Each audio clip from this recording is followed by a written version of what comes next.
Vayar Balak ben Sipar. In the beginning of the parsha, the Torah describes Balak, the king of Moav, becomes nervous.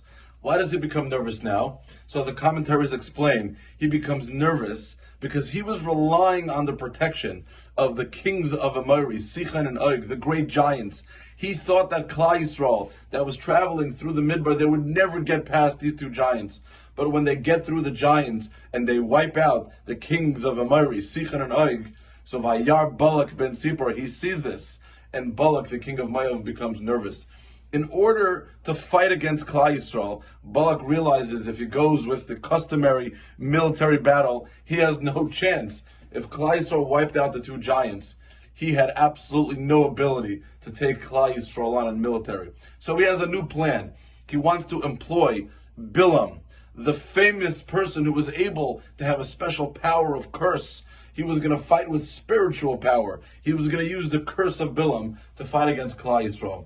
He sends the emissaries to Bilam's house to ask him, please, we're willing to pay. We need you to be able to curse Klal Yisrael because it's our only chance that we'll be able to fight against them. Bilam says, I need to look into this. He asks HaKadosh Baruch Hu, Hashem, what do you think? Should I go curse the Jewish people or shouldn't I? And Hashem says at the end of the first Aliyah, Loi sa'ar es ha'am, do not curse the people. Ki baruch hu, because they are people that are blessed.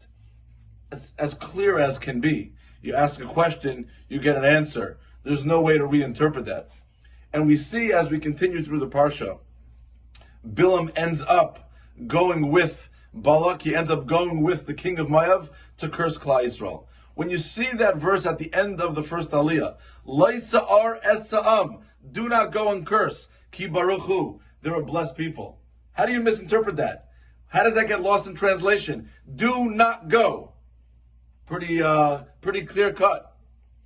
Reb Chaim Shmulevitz explains, when someone has their own agenda, their own ideas of what they think is supposed to be done, we have the ability to misconstrue the clearest of messages. Bilam had an agenda. He wanted to go curse the Jewish people. He hated them. And Hashem says, do not go. They are blessed. As clear as possible. But Bilam in his mind retranslates it. Well, do not go with these emissaries. Maybe with another group I'll be able to go. Maybe under certain conditions. He's able to misconstrue the simplest and clearest of messages.